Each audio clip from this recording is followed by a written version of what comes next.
Freddy Vega es un emprendedor admirable que después de una infancia y juventud de dificultades logró a través de sus aprendizajes de vida crear una plataforma maravillosa que se llama Platzi, que tiene más de 5,5 millones de seguidores, de personas vinculadas y que enseña algo muy especial porque es todo con una visión tecnológica contemporánea y no con la visión de la educación formal de antes. Se, se dedican a la enseñanza, no tienen que ser jóvenes, yo por ejemplo voy a ser alumno de Platzi, pero en toda América Latina están tratando de modernizar el continente para que aproveche la tecnología y de alguna manera cambiemos la condición de un continente, digamos, atrasado o dependiente. Mi pregunta, Freddy, es, usted que es hijo de un padre abandonador como muchos colombianos lo son o lo somos, y de una madre guerrera que lo sacó adelante, es más interesante, lo metió en un colegio militar para ahorrarle el servicio militar. Sí. Esa formación que por accidente tu mamá, o no por accidente, por una reflexión de ella, pero pensando en cómo salir de un obstáculo en la vida que era el servicio militar, ¿cómo te marcó esa vida, esta experiencia en una cosa tan psicorrígida y tan a veces castrante como la educación castrense, que no tiene nada que ver con castrar? Yo le tengo este chiste a nuestro equipo en Platzi, que es una frase que recuerdo que me decían mucho en el entrenamiento militar, que era: el entrenamiento tiene que ser tan fuerte que la guerra es un descanso. Entonces me quedó como muy clavado en la cabeza, que en esencia significa que uno tiene que estar constantemente preparado para lo peor, en cierto modo, y de esa manera uno está constantemente preparado. Hoy en día, y con las evoluciones de la ciencia médica, uno lo podría explicar como un trastorno generalizado de ansiedad. Pero la realidad es que si hay un elemento interesante en la perspectiva de estar extremadamente preparado. La queja número uno que tiene mi equipo con respecto a mí es que yo llego sobrepreparado a las reuniones y que eso los medio los desespera porque entonces nada me sorprende y ellos quisieran conocer cosas y pues en cierto modo tienen razón, en cierto modo existe un valor en ser sorprendido, pero creo que esa idea de que uno tiene que estar en una constante preparación para todos los escenarios es algo que me sirvió mucho.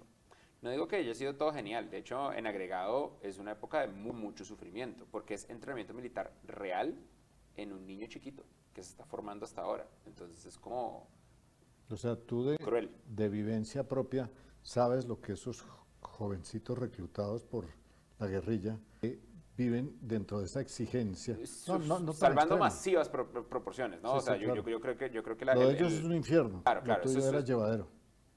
son ambas cosas, son un tipo particular. Pero no, son marcadas distintas proporciones, aunque sí es verdad. O sea, yo conocí a los 13 años lo que significa el sonido de armas de fuego y lo que significa el monte y lo que significa estar en el monte en una operación a los 13 y a los 14 y a los 15. Entonces, sí, efectivamente eso le genera a uno como perspectiva.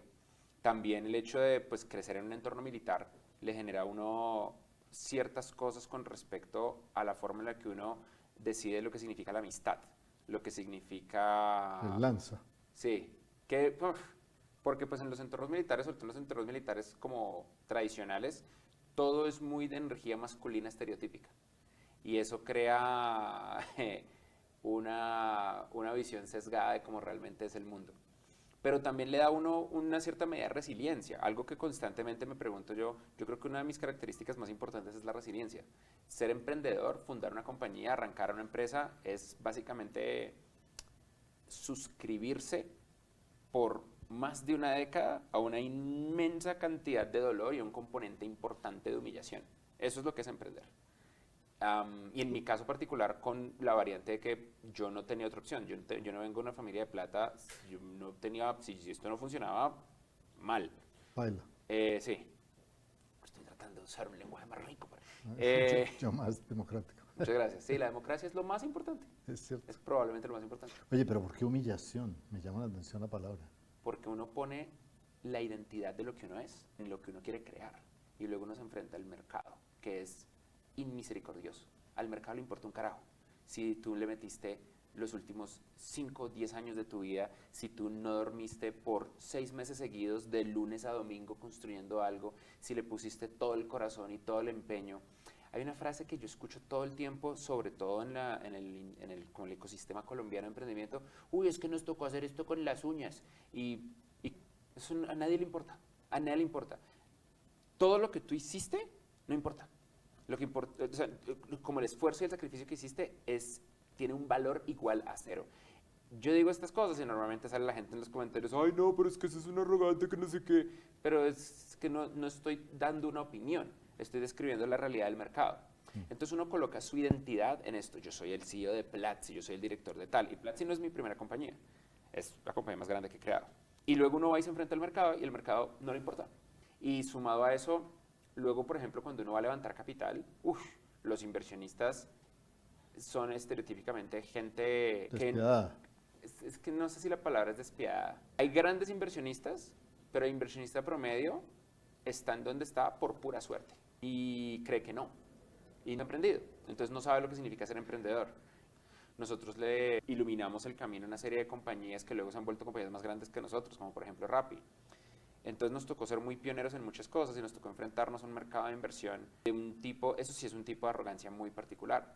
Y uno tiene que aceptarlo porque pues al final de un inversionista, ¿qué es? Un inversionista simplemente es el administrador de la plata de alguien más, la plata no es de ellos. En esa infancia, con un escenario como tan áspero que podría ser un colegio militar con una educación rígida y te fuiste metiendo en el Nintendo, en el PlayStation, entonces eso de alguna manera fue una introducción con la tecnología, de ahí Sin la viene, menor duda. ¿sí? Sí, claro. ¿Y qué vino después? Porque pasar de ahí a, pues yo sé que después fuiste programador y ahora hablamos de eso, un pelado jugando puede encontrar su vocación. Estoy tratando de responderlo de una manera distinta y como más honesta, con el conocimiento que tengo y con el tiempo que he obtenido y pues con los testimonios que tengo de nuestros estudiantes. Es muy común que lleguen estudiantes a Platzi que la razón por la que quieren aprender a programar es porque quieren hacer videojuegos. Creo que mi entorno y donde estaba me generaba a mí una introversión muy particular que me hacía sentir que, pues, que uno no tenía un logro y que uno no tenía un valor intrínseco y que el valor no estaba ahí desde una perspectiva social. Hasta que de repente una herramienta tecnológica de medición de habilidades, que en este caso eran los videojuegos, me permitía mostrar de una manera objetiva, porque el mismo videojuego que yo jugaba a la otra persona, yo tengo nivel, yo soy bueno en esto. Siendo esto oprimir botones de una manera rítmica con respecto a algo que pasa en una pantalla. Pero entonces uno por primera vez tenía una evidencia de justicia. La justicia no estaba determinada por quién era el niño más agresivo o el más extrovertido o el más popular, sino simplemente por una medida de habilidad. Una medida de habilidad justa, porque también no era un profesor al que no le caía mal o un social que está tratando de atacarlo a uno, era una herramienta de software. Al final del día, dominar un videojuego se parece mucho a dominar una habilidad. Es dominar una habilidad. Entonces uno de repente tiene evidencia, invertir tiempo en dominar esta habilidad me genera un superpoder. A ver, lo que entiendo es que podías ir midiendo tu habilidad en la medida en que te calificaba el juego y te dejaba pasar a mayores niveles. Sí. Y de alguna manera había un reconocimiento sobre esa habilidad porque ya estabas en el nivel que no se regalaba, sino se lograba. Y porque lo podía comparar con otros compañeros. Y los otros compañeros pues no pueden hacer trampa. No importa que ellos tuvieran más plata, que ellos tuvieran otras condiciones de vida, no importa. Lo único que les podía generar el tener más plata es tener más tiempo con el videojuego. Que también me pasaba a mí, porque muchas veces yo no tenía acceso a estos videojuegos porque pues eran prestados. Y donde ellos sí tenían como consolas en la casa y todo el cuento. Pero incluso con esas restricciones uno podía desarrollar habilidades más fuertes. Es muy parecido a los deportes, es simplemente un mecanismo de comparación que al final del día incluye la comparación con uno mismo y el progreso que uno tiene uno mismo. Creo que un componente muy importante del crecimiento humano es de qué manera yo mido cómo voy progresando y cómo entiendo que el progreso es posible, porque ese progreso me llena de confianza en mí y la confianza en mí eventualmente desarrolla amor propio por quien soy, el amor propio es fundamental para todo. ¿Cómo pasaste a la programación? Porque pues desde luego estuviste en otras cosas antes y dentro de esas experiencias como Crystalab. Sí, ese es mi empresa anterior. Pero, ¿cómo llegaste a la programación? Porque la programación fue de alguna manera tu puerta de entrada a este mundo de tecnológico que te llevó después a Platzi. Sí. Yo tenía unos 13 años y un compañero de colegio llevó una calculadora graficadora que se podía programar y no sabía cómo usarla y el manual estaba en inglés y yo era el único que medio sabía inglés porque mi mamá estudiaba inglés y después de que estudiaba inglés venía y me enseñaba inglés con lo que iba aprendiendo. Entonces yo fui aprendiendo, muy chistoso, chévere. Entonces, pues tampoco sabía tanto inglés, pero es suficiente. Entonces me dijo, oye, usted aprenda. Y yo no sé por qué, yo nunca lo vi. Ahora que lo pienso en retrospectiva, probablemente había algo en mí que mostraba al resto de mis compañeros que yo era inteligente, pero yo no lo veía así desde mi perspectiva. Yo no me veía nada positivo dentro del colegio. Pero este man dijo, no, mire, aquí está la calculadora, usted sabe cosas, aprenda a usarla y me enseña. Y yo, bueno. Y entonces yo me puse a usarla, yo no sabía que se podía graficar, me parecía espectacular poder como graficar ecuaciones, eso me reventó la cabeza. Y luego había un pedazo en el que se podía programar en BASIC dentro de la calculadora. Y al final del librito del manual de la calculadora había unos programas prehechos que uno podía copiar y pegar. Entonces, pues no copiar y pegar, volver a tipear. O sea, uno los copiaba del impreso a la calculadora para probar. Y yo probé varios y me daba cuenta, wow, esto funciona. Y luego los modificaba cosas y empecé a entender cómo se pueden modificar cosas. Y luego empecé a hacer yo mis propios juegos. Recuerdo que hice un tricky, tic-tac-toe, dentro de la calculadora. Luego lo que hice fue una calculadora para calcular el peso de una persona en Marte o en Júpiter o en otro lado, porque en un viaje que tuvimos al Museo de los Niños me di cuenta que había una ecuación matemática para calcular el peso, que al final es la ecuación de la gravedad. En la Tierra es 9.8 metros sobre segundo al cuadrado y eso existe en diferentes planetas con diferentes cuerpos gravitacionales. Chiquito yo no entendía un carajo lo que estoy diciendo, pero había visto que una multiplicación genera el resultado. Y empecé a cobrar, era como por 50 pesos yo le digo cuál es su peso en Marte y en Júpiter y en la Luna. A ¿Y través... había alguien al que le Sí, interesara claro que eso? un resto de gente, claro que sí.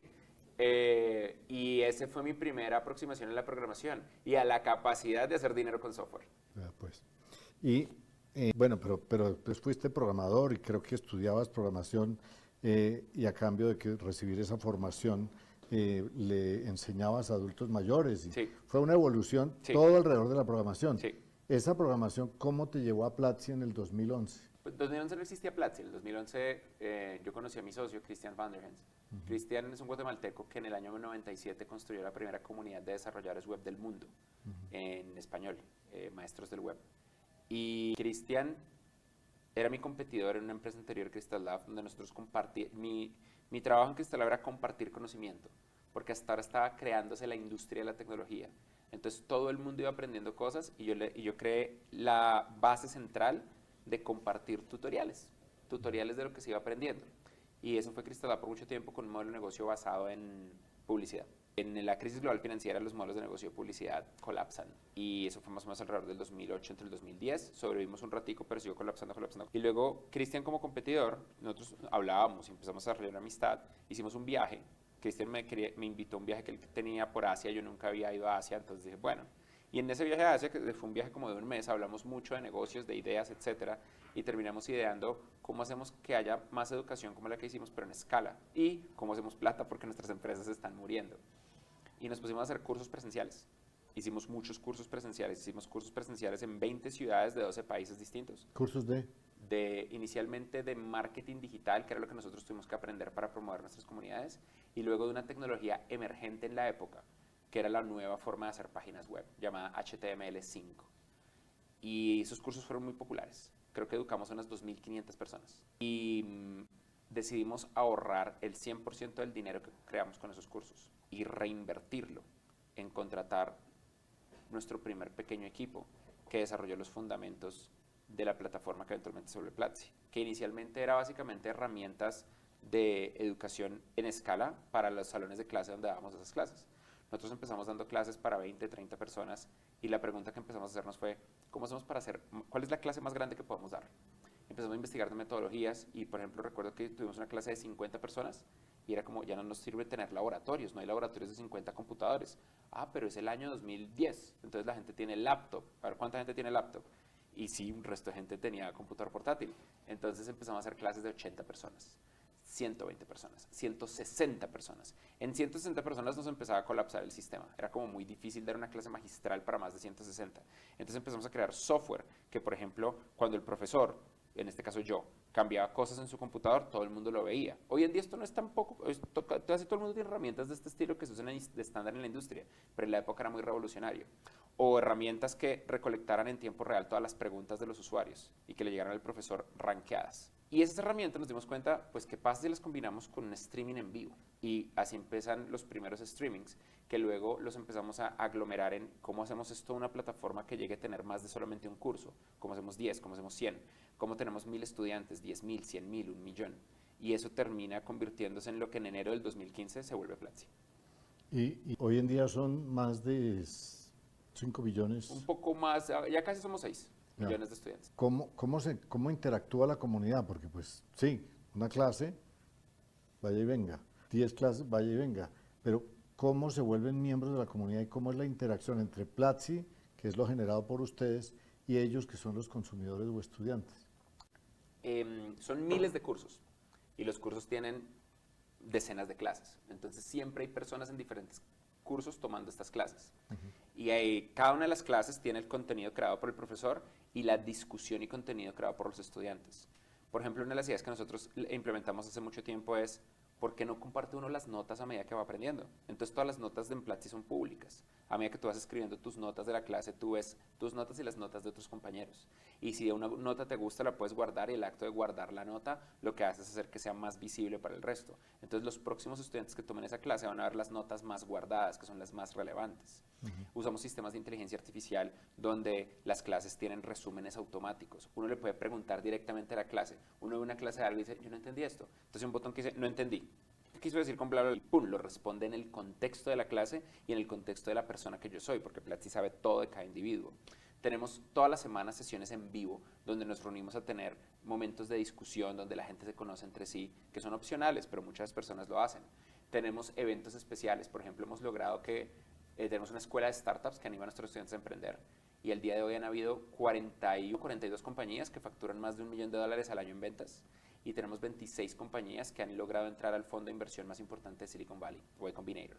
Nosotros fuimos la primera empresa latinoamericana. Formadas por estudiantes de ustedes. De Platzi. Yo voy a confesar, el único puesto que me acuerdo de haber lagarteado vehementemente era director del SENA.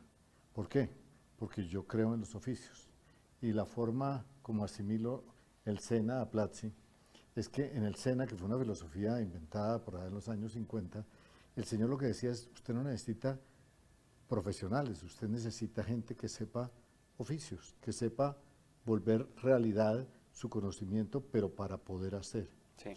Y eso que fue el SENA, que fue muy valioso antes de que le metieran la politiquería, todavía sigue siendo muy valioso, pero lo han distorsionado. El SENA es una cosa espectacular, pero es verdad que pues... Se lo han ido tirando a punta de mil cosas. Pero en todo caso, Platzi es un SENA privado al que puede acceder la gente, virtual, y que le va enseñando oficios que le pueden ayudar a mejorar su competitividad laboral y sus ingresos.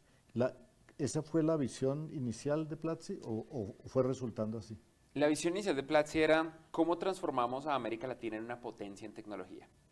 Pues lo que hacemos es formar la próxima generación de empresarios, emprendedores y entusiastas y profesionales de la industria de la economía digital. ¿Por qué la economía digital? Porque en América Latina la infraestructura se demora siempre. Aquí aquí no tenemos metro, es el año 2025 y una de las ciudades capitales más importantes del planeta Tierra no tiene metro y es el peor tráfico del planeta Tierra. No uno de los peores, el literal peor tráfico del planeta Tierra. Peor que Yakarta, peor que New Delhi. Bombay. No puede ser, y estamos ok con ello, aquí estamos, no puede ser. Entonces, en infraestructura, duro, jodidos. Los aeropuertos, bueno, ahora el aeropuerto de Bogotá es un aeropuerto de clase mundial, no les pasó el desastre que le pasó al pobre aeropuerto de México. El puerto de Buenaventura no está conectado a Cali. Esa autopista nunca la han construido. No tenemos trenes, la fibra óptica al fin llegó, pero por mucho tiempo no era un hecho de que fuéramos a tener alta velocidad de internet como colombianos, 5G está penetrando relativamente bien, pero siempre ha habido un lío de infraestructura y muchos otros oficios requieren infraestructura. ¿Por qué se han ido de Latinoamérica las empresas automotrices, las que fabrican carros? Porque simplemente no había la infraestructura, bueno, necesita la capacidad de mover un bloque de metal de punto A a punto B a una velocidad y a un costo competitivo. Entonces, si no se puede, pues entonces no se pueden desarrollar industrias de valor agregado. Entonces, la forma de transformar a América Latina en una potencia no iba a ser por ahí, no iba a ser industrial. Sumado a eso, circunstancias geopolíticas de superpoderes han hecho que nuestras capacidades industriales se vayan degradando. Brasil solía tener una empresa de aviones, Embraer. Y Embraer ahora es de Boeing, y pues Boeing es Boeing, los aviones aterrizan al revés. Pero lo que no hemos perdido es una gran ventaja y es el dividendo demográfico. Somos unos países jóvenes que tienen computadoras conectadas a Internet. Y un computador conectado a Internet hace que podamos competir con la misma persona en Japón, en San Francisco, en París. Lo único que falta es el catalizador de eso, y el catalizador de eso es, en la menor cantidad de tiempo, cómo te doy la mayor cantidad de conocimiento que necesites para obtener un empleo que te permita ganar más plata, que te haga seguir teniendo ese conocimiento para ganar más plata, para tener más conocimiento, para ganar más plata, para tener más conocimiento. Porque si el punto del SENA era oficios, eso era para un mercado en el que la idea es que las personas consiguieran un empleo y esa era su identidad. Yo soy operador de torno, de Mazda. Pero eso no es la realidad actual. La realidad actual, ¿tú cuántos roles has tenido en tu carrera? Muchos, unos 30. 30 roles. ¿Y una sola profesión te preparó para esos 30 roles? No, pues tuve varias, pero yo no diría que fueron las profesiones las que me prepararon, fue la experiencia y el aprender a hacer y trabajar. La curiosidad intelectual continua mientras ocurre. Esto es un tema muy difícil del contrato social de la educación, que es difícil porque está conectado a la naturaleza del amor a los hijos. Como la gente le tiene, uno no ama a nadie más como uno ama a los hijos.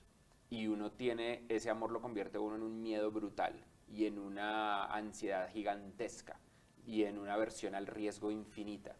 Y lo que la sociedad y la cultura nos dice es, usted tiene un título y le va bien. Y si usted no tiene un título, le va mal. O puede que no le vaya mal, pero su vida es más difícil. Entonces, toda la gestión parental se vuelve una gestión del riesgo. ¿Cómo reduzco el riesgo de mi hija? ¿Cómo reduzco el riesgo de mi hijo? Y eso genera que uno se apegue muy duro al mundo en el que uno creció, al mercado en el que uno creció. Pero el mercado en el que tú te volviste un profesional es muy distinto al mercado de hoy. El mercado en el que yo construí esto es muy distinto al mercado de hoy. Yo he pensado muchas veces, ojalá yo construyera otra empresa nueva desde cero hoy, porque sería tan diferente y quién sabe si triunfaría. Porque es tan distinto todo y va cambiando y cambia en una curva de aceleración constante.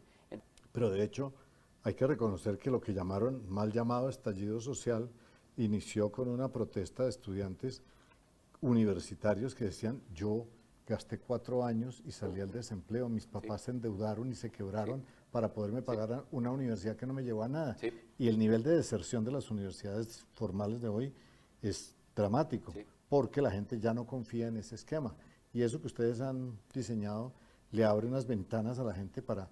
Pero me llama la atención es que dices, yo puedo ser más capaz para ganar más plata, para tener más capaz para ganar más... El espiral de la vida no es ese, el espiral de la vida no es la plata, no debe ser, porque el espiral de la vida debería ser la satisfacción que involucra la felicidad. Y en ese esquema, en esa cascada que mostraste, hay un raciocinio muy material. Yo sé que sin lo material lo otro se vuelve difícil, pero le falta un pedacito de sensibilidad y de sentimiento. ¿Por qué? Sí, a mí me hacen esa crítica. Yo tiendo a ser muy práctico. Yo estoy seguro que cuando te diga esto vas a estar de acuerdo. Por supuesto que tienes razón. Si uno gana el doble del mínimo, el 50% está por debajo de eso. Y esto no es el país más pobre, tampoco es el país más rico, es el promedio de América Latina. Perú tiene otra desigualdad, México tiene otra desigualdad, Brasil tiene otra desigualdad, Chile tiene otra desigualdad, la que no les gusta hablar. Eso es la realidad. Entonces, nosotros podemos tener unos discursos, y ojo, a mí me encanta la universidad, las universidades son fundamentales. Sin universidades no hay democracia, y sin democracia estamos jodidos. Ya vamos a ver qué me pasa. Pero mi problema con esta conversación es lo difícil que es hablarla simplemente desde los hechos puros. Los hechos puros es que una persona que nace pobre en América Latina se muere pobre, y su hijo se muere pobre, y su nieto se muere pobre, y su bisnieto se muere pobre. Toma 11 generaciones salir de la pobreza en América Latina. 11, un siglo, es un siglo para salir de la pobreza en América Latina. Y de repente una máquina mágica, es internet, una computadora. Es una máquina mágica que si uno le pone 1 o 2 horas al día de foco, uno rompe el ciclo de la pobreza en 1 a 2 años. Porque de repente hay un montón de industrias nuevas que reciben gente que quiere aprender de una manera dinámica, y dinámica significa no parar. Dinámica no es algo abstracto, es usted aprende y luego vuelve a aprender y luego vuelve a aprender. ¿Y cuándo paro? Nunca. Ah, ok, listo, tome un montón de plata. Si usted es una persona que nunca quiere parar de aprender, aquí hay un fajo de billetes. Y de repente se rompe el ciclo de la pobreza. Y en ocasiones algunos de ellos no solamente rompen el ciclo de la pobreza, sino que logran crear las conexiones sociales y humanas que levantan al resto de sus familias de la pobreza. Lo que sí puedo hacer es tratar de encontrar ese mecanismo y convencer a la gente. Y es convencer a la gente de 2 cosas chiquitas. Uno es, la educación funciona. La educación es una inversión que garantiza su retorno. Se demora, pero es como ir al gimnasio. Uno no va al gimnasio y de repente saca músculos. Toca hacerlo 1 año, 2 años, 5 años, toda la vida, 3 veces a la semana. Y 2, que no se acaba, que la educación no se acaba, que no es punto A punto B. Esa es la cosa más difícil de aceptar del contrato social moderno. Tú te definiste como un tipo absolutamente pragmático y que tal vez el tema emocional no está dentro de tu enfoque de evolución, pero no eres casado. Ah, bueno. ¿Tienes hijos? Estoy en proceso, estoy haciendo mi mejor esfuerzo. Porque hablaste con Pero es mucha... que estoy acá en este podcast, pero ya ahorita después del podcast voy y les sigo trabajando en la mina. Pero de cómo el padre tiene una obsesión de que su hijo esté protegido y garantizarle el menor riesgo posible, como si tuvieras hijos, pero no los tienes. Pues tengo muchos empleados y Son sí. mis hijos. Bueno, pero de todas maneras, a donde voy yo cuando te puse el tema de que no todo en la vida es mejorar profesionalmente y ganar más plata para mejorar profesionalmente y ganar más plata. ¿Dónde está el Freddy humano, cálido, sensible? Hay una historia de tu vida que demuestra que lo eres, pero lo debes tener bastante reprimido. Es tu amor por tu abuela, la falta que te hace. Porque las abuelas tienen una cosa muy linda y es que tienen toda la ternura sin la necesidad de enseñar nada de disciplina, es amor. Pero ¿dónde está el Freddy sensible? En la casa guardado. ¿Y tu señora lo logra ver? Sí, a mí me encanta amar. El amor es algo muy bonito, es de las cosas más chéveres que hay. Es realmente incomparable lo que significa el amor comparado con ninguna otra cosa. Lo que pasa es que yo tengo otro problema, el que probablemente tú eres muy consciente, y es que yo tengo microfama de internet. Tú tienes fama de verdad. No, yo soy conocido, no famoso. Hágame Famoso es el que tiene méritos. hágame Yo el soy favor. conocido. Bueno, ok, entonces ambos somos conocidos, tú más que yo. Y lo que pasa cuando uno tiene microfama de internet es que la gente es horrible y cruel. Porque no importa, porque a ver, es simplemente una distribución normal. Si la inteligencia es una campana de distribución normal y más o menos la salud mental también es una campana de distribución normal. Entonces hay gente extremadamente estúpida, hay gente extremadamente inteligente y la gente promedio. Y igualmente hay gente normal y hay un pequeño porcentaje de personas que son unos absolutos psicópatas. Y si yo tengo una audiencia de 5 millones de personas y los absolutos psicópatas son el 1%, esos son 50,000 psicópatas. Entonces yo no tiendo a hablar mucho de las cosas que amo porque eso es mostrar la vulnerabilidad de la forma en la que me pueden hacer daño. Y como yo vivo en internet, es que no hay ningún tipo de piedad. Entonces intento mantener un espacio claro entre mi vida que me Personal. recarga y me hace feliz y mi familia y mis componentes de amor, etcétera, y mi trabajo y mi objetivo y mi misión y mi vida. Ojalá no fuera así. Una de las cosas que yo reflexiono mucho es una dicotomía extraña que existe en la educación. Y es que para que uno eduque, uno tiene que poner parte de la personalidad de lo que uno es. Uno se vuelve un comunicador al volverse un educador. Y entonces para muchas personas el mensaje no es lo que educo, sino el hecho de que lo digo yo. Y no es tan chévere. Sería mucho más chévere, pues ok, fine. Hay sí personas recuerdan a profesores con mucho cariño, pero entonces eso tiene unos costos y el costo es que uno pierde privacidad y que uno pierde identidad y sobre todo que se genera una cosa que hoy en día la psicología llama relaciones parasociales, en el que las personas creen que tienen una relación con una persona a la que ven todo el tiempo en internet. Es como la relación que tiene la gente con las celebridades, salvando proporciones, yo no soy una celebridad. Esas relaciones parasociales son una cosa muy extraña, que es además deshumanizante. El público es uno a muchos, múltiples individuos es muchos a uno, va degradando, porque uno tiene que empezar como a pensar, uy, ¿será que tengo las manos bien? Estoy sonriendo, tengo este tigre en el ojo. Y uno termina como encerrado en un baño tratando de recargarse para luego volver a salir al mundo real y a la vida. Creo que es parte de eso. Yo estoy de acuerdo con eso. Yo soy muy fresco para hablarle a esa cámara. Al lente. Pero a mí me ponen en un auditorio y yo me cohíbo. Y la verdad es que yo vengo de haber estudiado ciencia política y de haber trabajado en el mundo público del Estado. Y, caray, lo que la gente piensa de uno es tan horrible. Es horrible. Que cuando uno llega a estar en la televisión o en conferencias o eso, el sentimiento de la gente así lo use a uno como un objeto, porque me dicen, ay, tan divino usted, mi abuelita se va a poner feliz. Digo, bueno, qué chévere.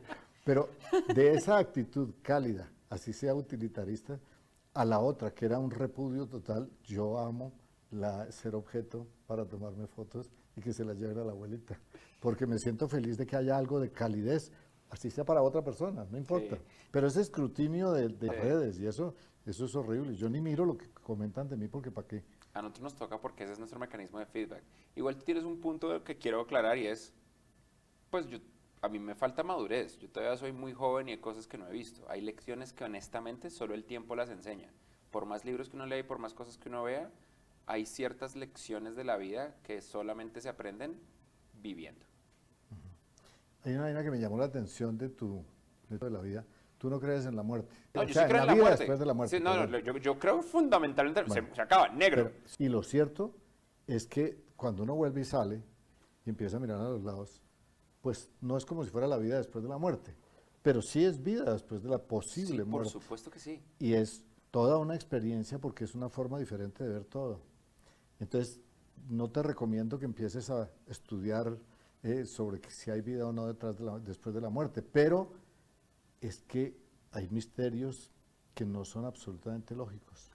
Y te voy a dar un ejemplo, una serie para que miren en televisión que se llama Mi Otra Yo, que es de gente que carga karmas de su familia. Tu abuelo tuvo un problema y por ese problema tu familia se vio afectada y hay cosas que a ti te generan reacción y que tú no sabes por qué. Esa energía parece, yo no estoy promulgando eso, parece ser heredable. Hay un lugar en Burning Man, es este festival increíble y maravilloso que muestra lo que la humanidad puede ser. Mucha gente lo confunde con que es música y drogas y gente en pelota en el desierto, y sí, pero eso es simplemente el 30% del festival. El 70% del festival es realmente la expresión humana más maravillosa de lo que la humanidad puede ser. Y en el centro de Burning Man hay un templo que no tiene ningún tipo de designación religiosa. Es simplemente una estructura de madera que al final de Burning Man, que son 7 días en el desierto, lo queman. Casi todo lo queman en Burning Man al final y se lo llevan todos, muy bonito. Yo fui allá y cuando entro al templo sentí una energía pesada en mi cuerpo, como de una tristeza inmensa. Y yo no podía entender esto porque me lo estaba sintiendo de una manera tan fuerte. Y luego me acerco a las paredes del templo y el templo está lleno de cartas que diferentes personas le escribieron a la gente que perdieron.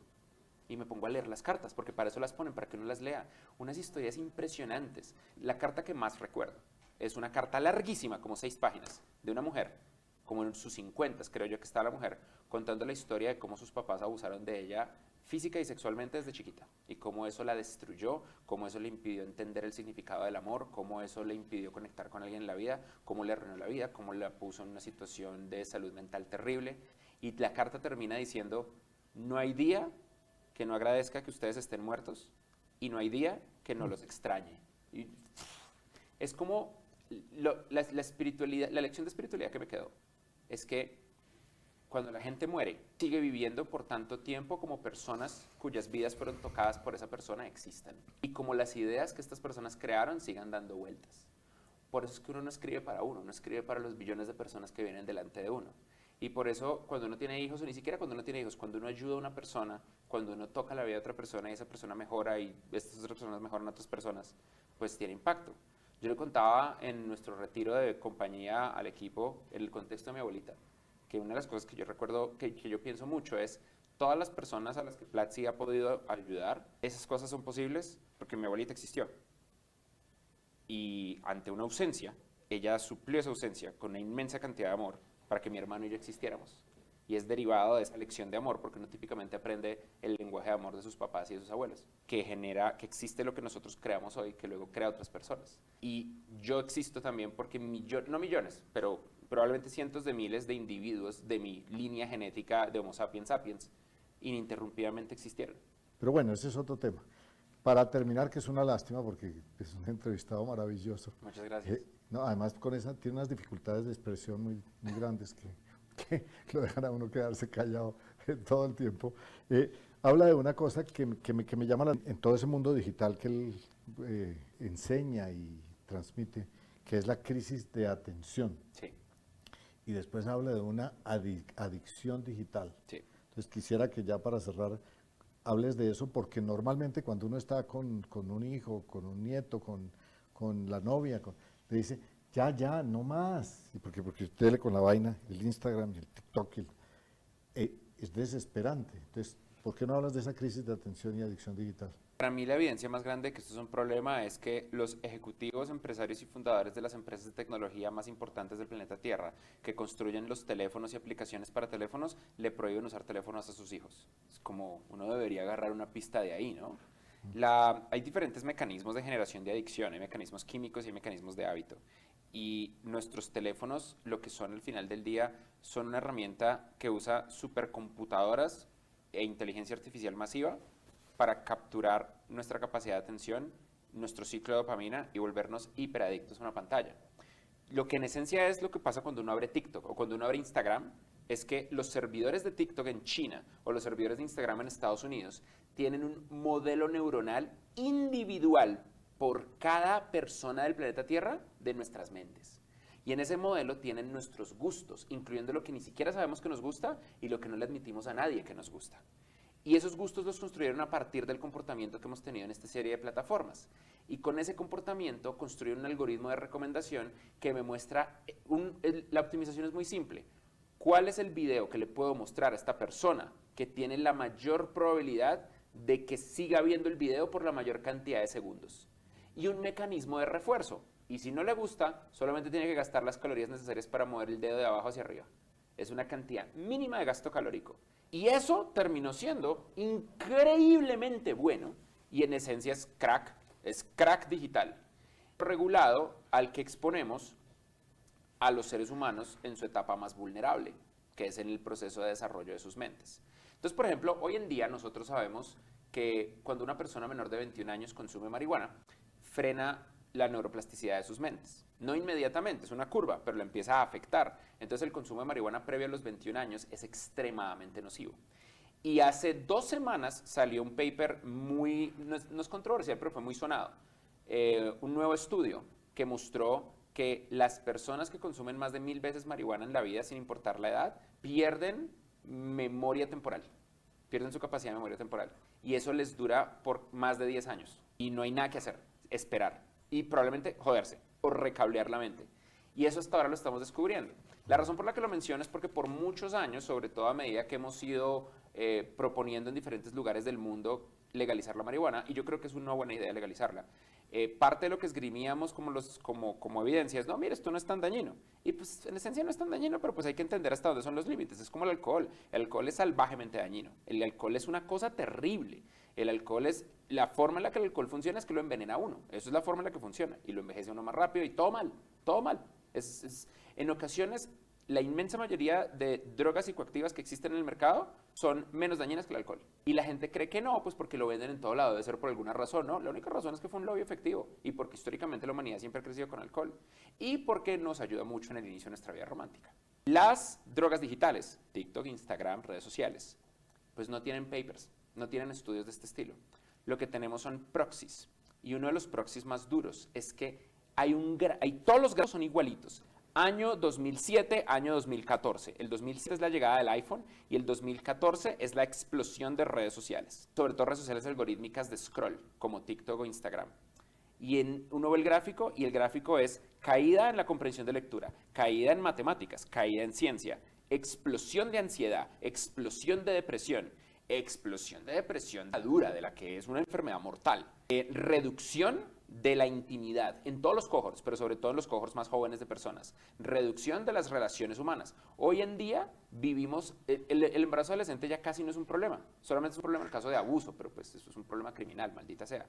Pero el embarazo adolescente entre adolescentes está desapareciendo.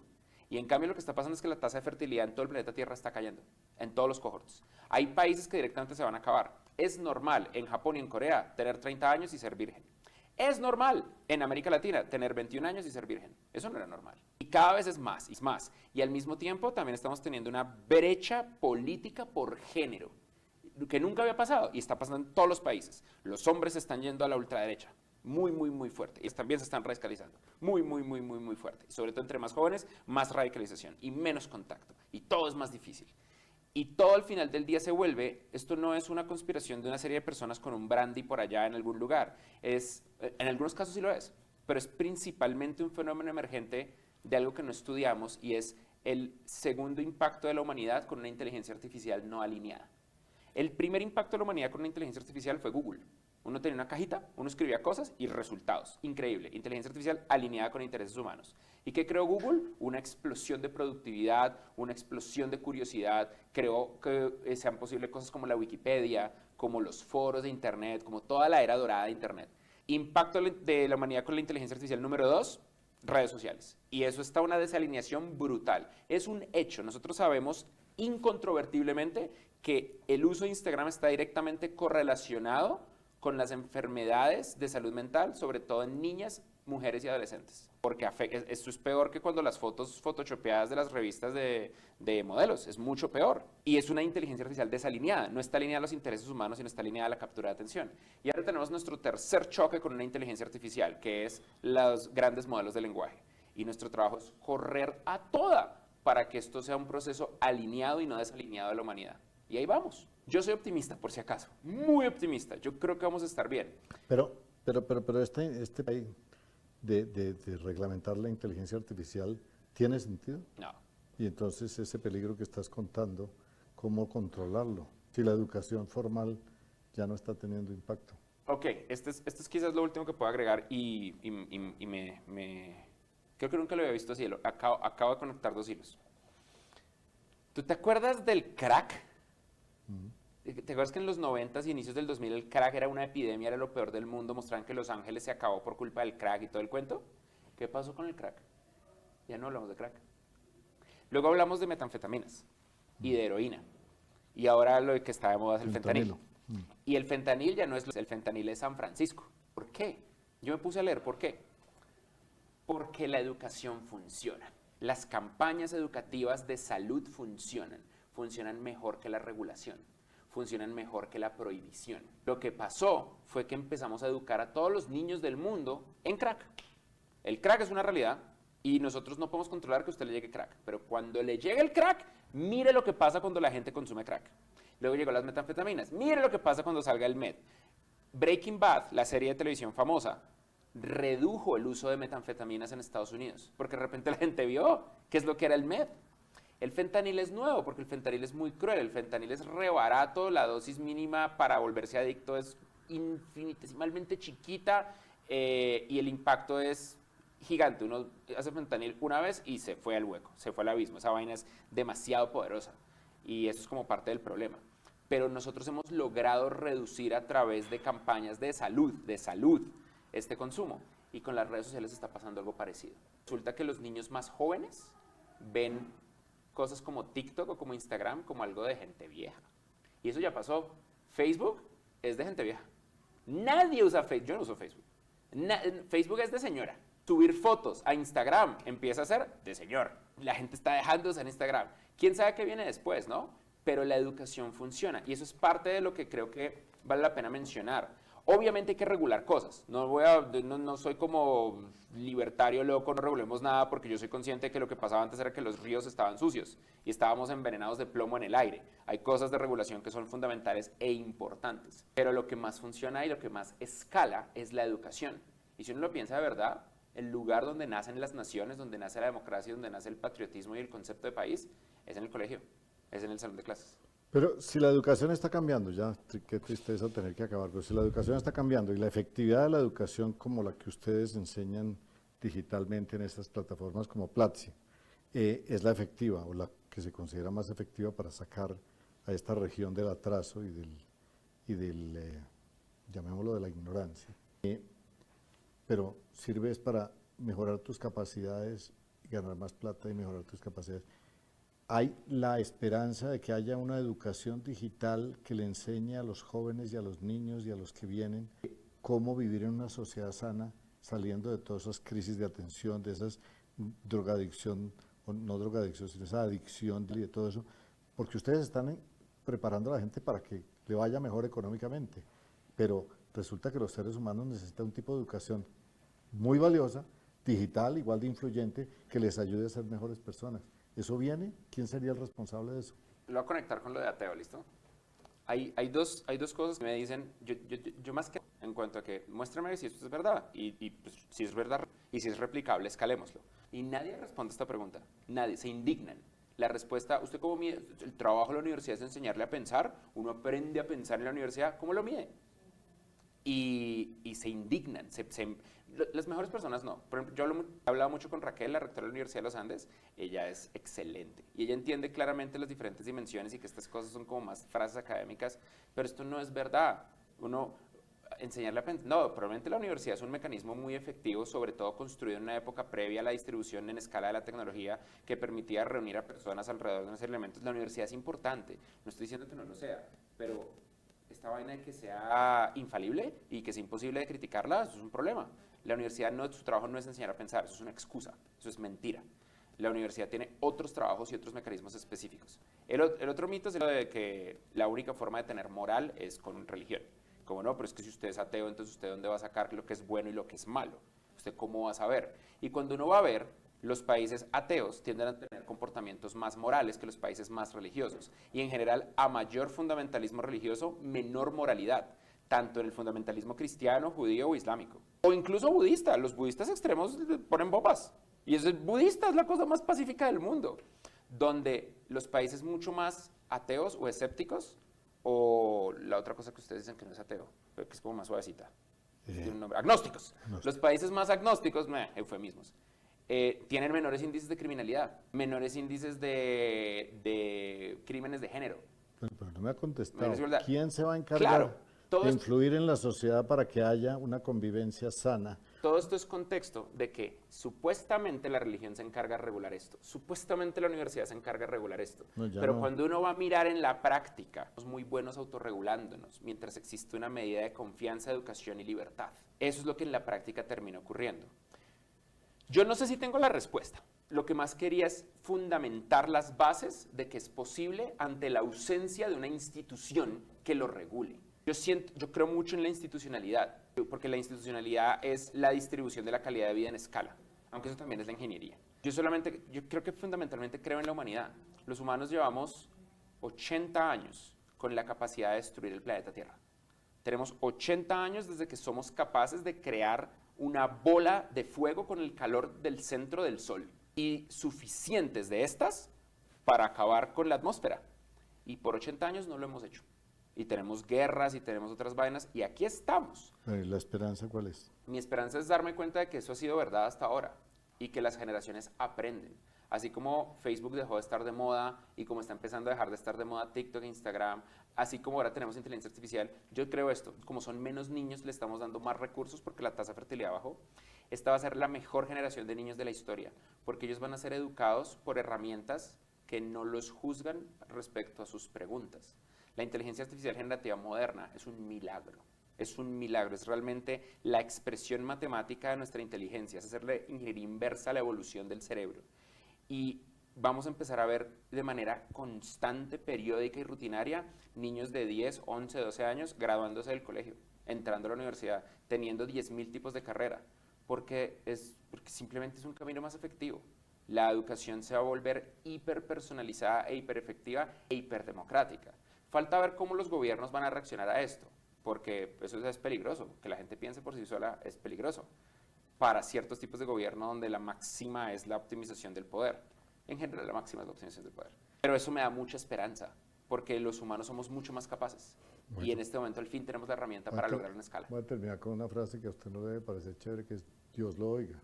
No, yo entiendo eso, a mí me parece que está bien. Porque en el fondo es tan incierto el futuro que la verdad es que y en esta cascada de palabras y toda esta cantidad de expresiones y afirmaciones categóricas que hizo, que no lo interrumpí por respeto a ustedes y a él, me parece importante que hayan oído una visión de los criterios tecnológicos de educación y de la visión digital de un mundo futuro en palabras de un educador que por su talento y su investigación ha llegado a tener una influencia muy grande y la va a llegar a tener aún más grande.